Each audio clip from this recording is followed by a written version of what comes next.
Hello and welcome to the jungle that is bowtie life. Appreciate you watching along with me as I do a little project here. This here is the pepper bed, and as you know, if you've been following along, I've been having a lot of trouble with my peppers this year, so got a very late start. I finally got some to grow in July, but I'm not going to let that discourage me too much. Some of the peppers are getting ready to be hardened off, and they're being hardened off, and they should be ready to go in the bed here in a few days. But I wanted to get this bed ready, and so you can see as I got this 2 8-foot cattle panels. These were under $24 at Tractor Supply. They're very heavy, extremely heavy. They're galvanized metal, and they will last probably my lifetime as far as trellises or arch tunnels or whatever I need them for. And they're really an excellent thing to invest in if you want to do arches and trellis in your garden. The big 16-foot arches and trellises, I think, were under $30. Price may have gone up. I did not look at them when I bought these the other day. But anyway, so basically what happens here is up above here, I'm going to show you a pan here, and I'll show you the jungle, and then you'll see what's right above me here is this magnolia tree. So just to the left here, you can see the jungle. I've been working on clearing out some of the vines. Most of the cantaloupe is all cleared out. I got about half the kiwano cleared out. Problem is I can only get so much done before the bees get a little excited. The kiwano is actually grown all the way up to their box, so when I start pulling stuff, things move, they get excited. But you can see the jungle over here. There's a fig tree, another fig tree, some elephant ears. There's a few zucchinis growing there straight down. You can see we have some new zucchinis growing, hoping to get some new plants going. Got to clear out a bunch of weeds first, of course, before those get too tall. But here is the problem, is this beautiful magnolia tree. And it is a beautiful tree. I don't want to remove it just yet. We are working on plans to remove another tree on the property, but I'm just not ready to lose this tree yet. So the challenge is that it drops leaves on my little tiny pepper plants when they're starting.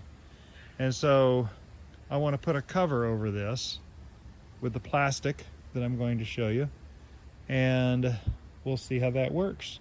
Now, pepper plants will actually grow longer than a single year in our environment here. In fact, I've got if you see the video tours, I've got a tie hod in the outer bed back here that has grown for 2 full years. And let's see, what was the other thing that's grown? Oh yeah, this dragon cayenne has grown. Actually, it pupped out from a tree from my first year of growing peppers 3 years ago now, 3 summers ago. That tree is actually 2 years old. Huh, okay, so that's a 2-year-old tree, pepper plant. But pepper plants will live longer than just a single year if they're taken care of, if they're overwintered properly. And that's what I want to try to do here. Is I want to put not only put plastic over it, but this winter when it starts getting colder, I want to be able to put a blanket over it, a special row cover, so that it can stay warm during the coldest nights. Now here in Destin, Florida, it doesn't get too cold. We do get frosts. They say we get an occasional snow once in a lifetime or so, but it's not very much. But based on performance of my previous year's pepper plants, I'm looking at a few more 2-year-old plants over here. Based on previous year pepper plants, I think that I can keep these things growing for more than 1 or 2 years, I'm hoping. So that's what I'm doing right here. I'm going to take some measurements first.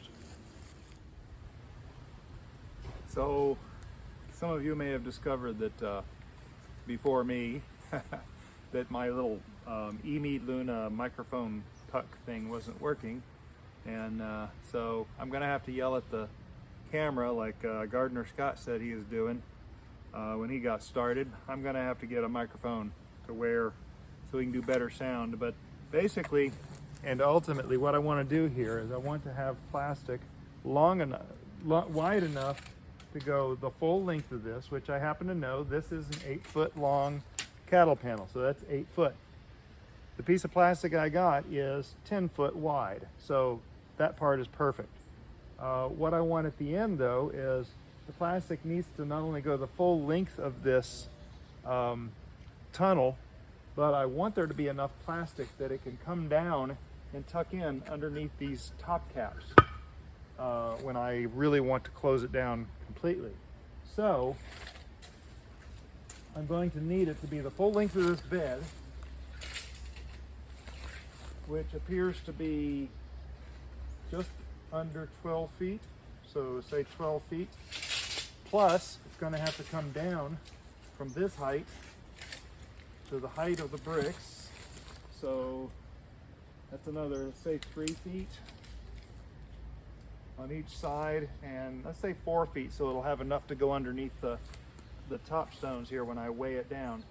So 4 on each end, 12 feet, so 20 feet long. Well, my sheet of plastic is 25 feet long. So what I'm thinking is,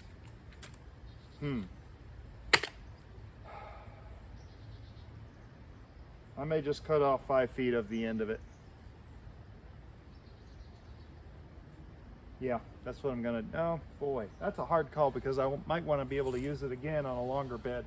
So what I'm gonna do is I'm gonna leave that 10 by 25 sheet of 6 mil plastic, clear plastic, intact. And I'm not gonna cut it. I'll just fold it up underneath until this gets a little wider, or we need to tuck it in. So I'll need to find something to weigh down the sides, and I'm going to use probably duct tape and a couple of pieces of PVC pipe I've got laying around.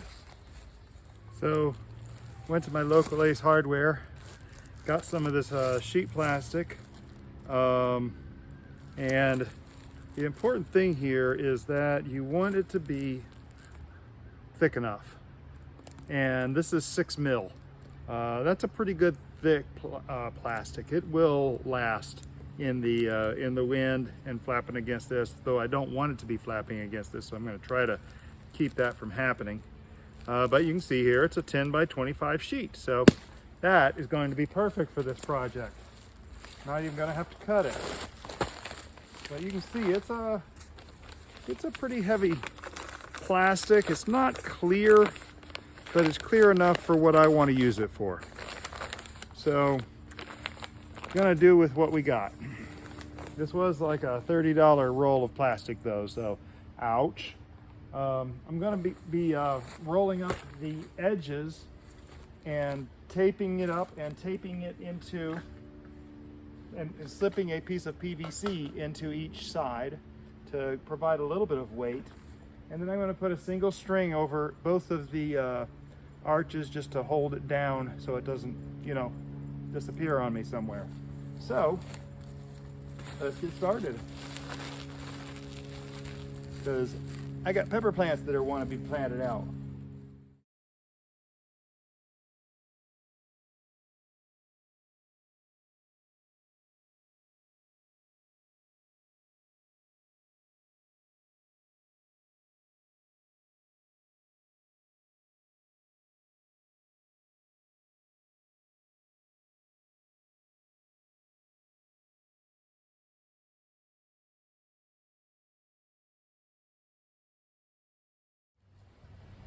So I am very concerned about the thickness, the multiple layers of plastic here. I am pretty certain that's not going to allow enough sun. There's already a blockage of sun.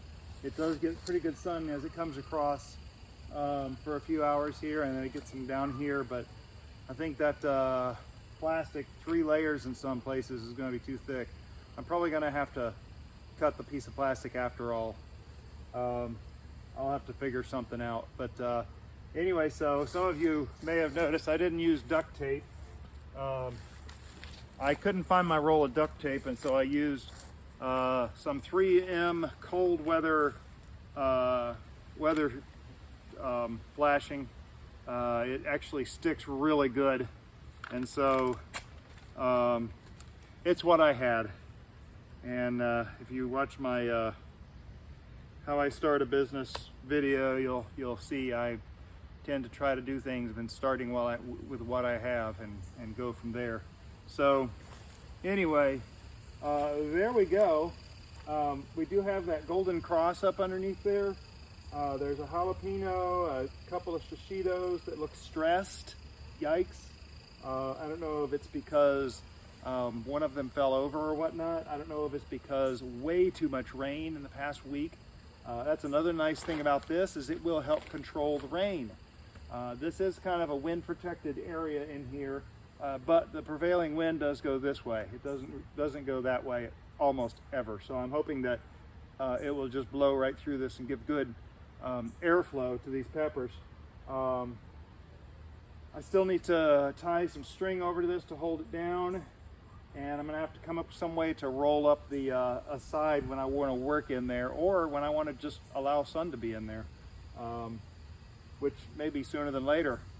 We do have a few days of good weather coming up, so I may roll it up and set it aside, set the cover aside for a few days. I think, let's see, today is Monday. We might get some rain tonight. We have some pretty low chances for the next few days, and then I think next weekend we've got some more chances after next weekend. That's right. Okay, so I might let it have a bit more sun until then, and just roll this thing up and set it down here on the side. So there we go. It's a very sturdy rig, and once I get it tied down, once I get something tied down, I think it should hold. These 8-foot cattle panels are pretty heavy, so I'm hoping it'll hold it down. Again, we don't get any really huge winds unannounced. We are in Destin, Florida, so we do get hurricanes, but those we have plenty of notice, and I can roll this up and stick it in the shed or stick it somewhere long before any of that happens. So not too worried about that. I can control the watering though. That's something I'm very excited about, because we have been getting way too much rain. Things have suffered. If you followed any of my garden tours, you know I had watermelon that failed all over the place, splitting and etc. Just from being drowned. So anyway, these are my spaghetti squash. They're starting to grow up. I don't see any female flowers yet, all male flowers. But I'm going to let these grow over the side here and grow out into the path here until they're done. I don't expect them to last too long, a few months, but keep an eye on the video tours for the raised bed tour, because these are definitely part of the raised bed. I do have some butternut and spaghetti squash planted out here, zucchini of course. I'm thinking about planting something else over here. I'm not sure what yet. I gotta get in here and get some weeds, so I'm about to get a little bit of help taking care of some of these weeds. A little lizard looking at me over here, so hey, you get in that front row seat, buddy. So yeah, here we go. Another project started, at least. I'm happy of that. So we'll have to see how this does, and I'm pretty certain I'll probably end up taking this plastic back apart, cutting a sheet just to cover this with, and be done with it. Maybe cut it just long enough to cover when I expand over here in a few months. But yeah, at least I have a place to start putting pepper plants though. That's the big thing. Kind of getting anxious about that. Those things are too tall for the lights under them. So in fact, here's a picture.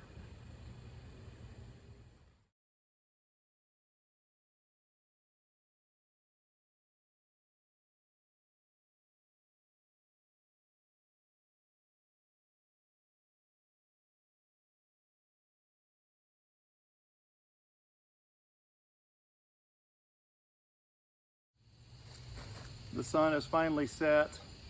You can see this from the last two pictures.